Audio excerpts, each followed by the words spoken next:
What is the phenomenology of CRM? There are several aspects I think that are important to mention about the phenomenology of CRM. Phenomenology is the tracking and the noticing and the experience of what's happening second to second, moment to moment, as the healing process unfolds. So the phenomenology is what's happening in the moment. Within the therapist, we need to be able to track attunement to self as the therapist. What is coming up in us? Are we present? Are we dissociating? Are we triggered? Are we having countertransference with our clients? Are we in our body? If we as the therapist cannot stay embodied, our clients will not stay embodied in their own bodies. That is crucial. So this attunement to the therapist's own experience moment to moment is what is going to promote the most authentic and deep healing in the client. So phenomenologically, we're looking at the therapist's attunement to self. We are tracking the client's attunement and to themselves. Are they present enough to attune? What are the blocks and obstacles to really looking at the truth of what's happening within them moment to moment and why? We're also focusing on intention. Every moment in therapy has an intention. Whether we set that intention with the client overtly and explicitly at the beginning of treatment, or whether the intention is more covert, more implicit. Either way, intention is what frames the work. And specific intention that is energized, meaning just energized consciously by the client and the therapist, is what can make all the difference in terms of the direction and the depth in which a therapeutic healing process goes. So intention creates purpose. It creates purpose. It creates a framework in the brain to follow. It sets the stage for discipline. Discipline to choose from a free will-based place to either look toward, or turn away from what really needs to be addressed. And it is the intention that drives this trajectory. Within intention, we are also allowing for room and space for imagination to come into play. Imagination in CRM is conceptualized as the language of the soul, meaning there are issues with which different aspects or dimensions of ourselves need to express, need to have a voice. But the cognitive, physical human brain does not have a way to express it in words. Therefore, the imagination is the language that is expressing and giving a voice to what the soul does need to say, does need to share, express, or reveal. And that is all part of what can unfold through the process of setting intention, and intention can be driven by that language of the soul. Also, phenomenologically, we are looking at, again, I'd mentioned this in another segment, but what we call the 3 C's, which is internal co-consciousness, our awareness of what's going on inside us, who's doing what from these different fragmented aspects of ourself, and for what purpose and why. Being aware of it, tracking it, even if you can't stop it all the time or change it, just having the courage to look and to be authentic in where it's all coming from. Next is the internal cooperation between aspects of ourselves. And that cooperation comes from the setting of intention and the free will-based choices and the lack of fear or the courage to actually start to cooperate and communicate. The internal communication is one of the 3 C's. The internal communication and cooperation within ourselves that allows us to follow through with our choices, to grow, to expand, to get healthy, to clear what's in there, to come to a place of peace and health. So that phenomenological experience of how are those three C's occurring literally second to second, moment to moment, across the therapeutic process, within a session, across sessions. That would be the co-consciousness, the internal communication, and the internal cooperation. We're also phenomenologically hoping for and working toward no attachment to the outcome of the work, in particular in the therapist. When the therapist is attached to the outcome because of their own survival terror, their own need to be seen as okay, their own ego needs that are driving performance, that will take the focus and the attunement away from the phenomenological unfolding of what's happening moment to moment. And the focus then becomes how the therapist is managing their own emotional regulation relative to their own unhealed trauma. And that creates attachment to the outcome. And when we're attached to the outcome, then the therapist or the clients are not getting the most pure, clean, clear work.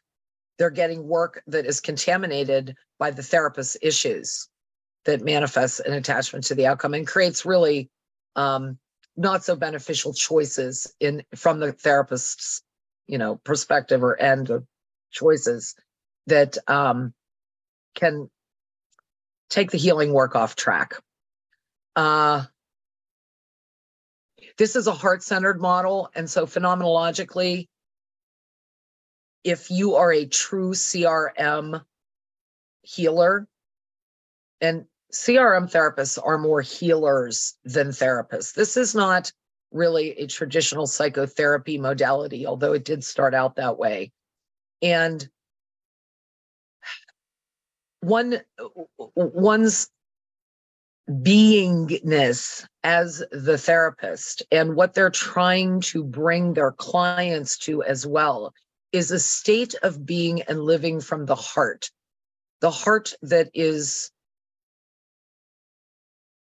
simply unconditional love, no judgment, curious, courageous, authentic, and a state of allowing what needs to happen for the highest and best good, which can happen when we clear all these blocks and obstacles and trauma. But it is very much a modality in which the phenomenology moment to moment is being in this state of heart-centered frequencies, just really high vibrational, loving, compassionate, empathetic, merciful, graceful ways of being with self and other in the therapeutic process. The whole idea phenomenologically is to say as little as possible when you're working with the client in the trauma process aspect itself, and to simply trust the model, trust all of these aspects that we've been talking about to create the framework that allows the healing to just more or less happen on its own organically without us needing to get in there and talk a lot and ask a lot and pull people into their cognitive brains, to just trust and allow the energies, the way the model was developed to do exactly what is needed for the client's highest and best good. And it's from those heart-centered places, these places of no judgment and intention and co-consciousness and right relationship with self, and really the therapist paying attention to what's happening inside them. Lastly, the phenomenological, I wouldn't say imperative, well, maybe it is an imperative for CRM, would be the concepts of the therapist as ruthless, cunning, patient, and sweet.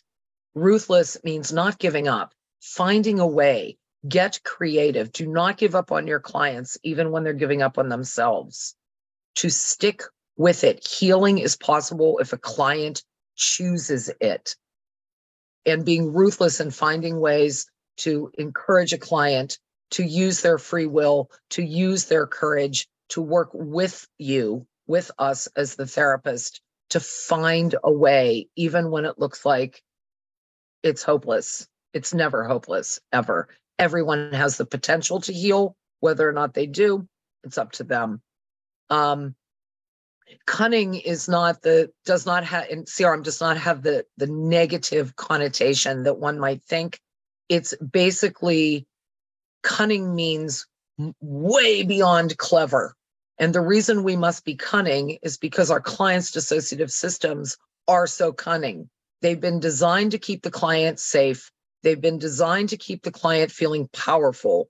They've been designed to, all of the systems in a client has been designed to be able to kind of, dodge and flow and dance around whatever's coming up to keep them in the homeostasis that they want to stay in because it feels good or it is the least activating, the least painful. And when you have a client whose system is extremely intelligent or extremely complex or extremely multidimensional in nature, we have to be more cunning and clever than they are, or else we're going to end up inadvertently colluding or missing what actually needs to be done, and the process becomes fraudulent. So being cunning means creative, smart, pay attention, be more clever, really understand how dissociative processes work, have no judgment towards those types of parts so that we're able to have an impact, an effect on the cunning nature of the system by being cunning from a loving, heart-centered place ourselves with no judgment. Patience is patience. We must be patient with ourselves as a therapist. This can be a difficult process to heal someone at the level that CRM works, and it can take a long time. It can challenge the therapist.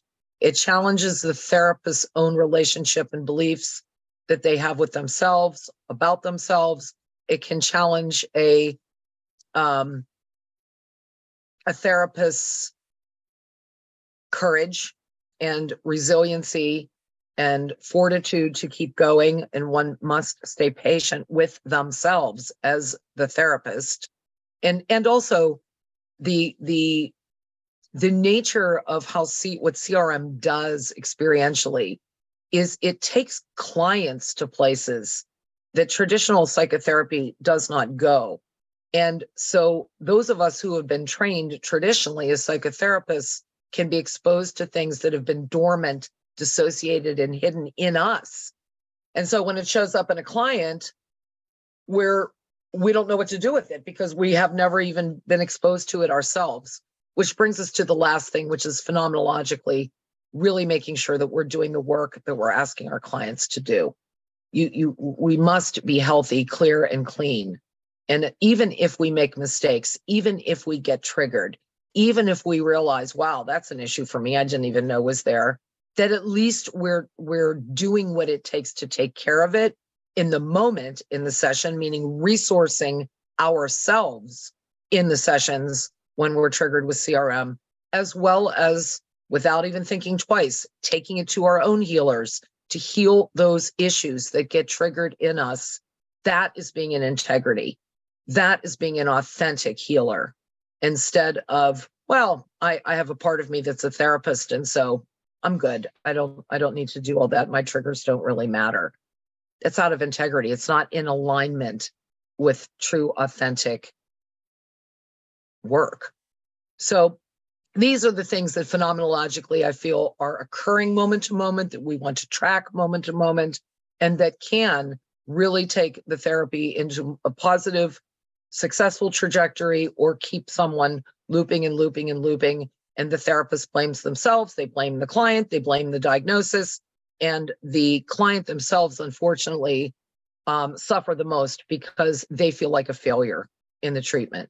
So all of this needs to be tracked. And these are some very nuanced ways to really make sure that the work is being accurately and courageously attended to at every level.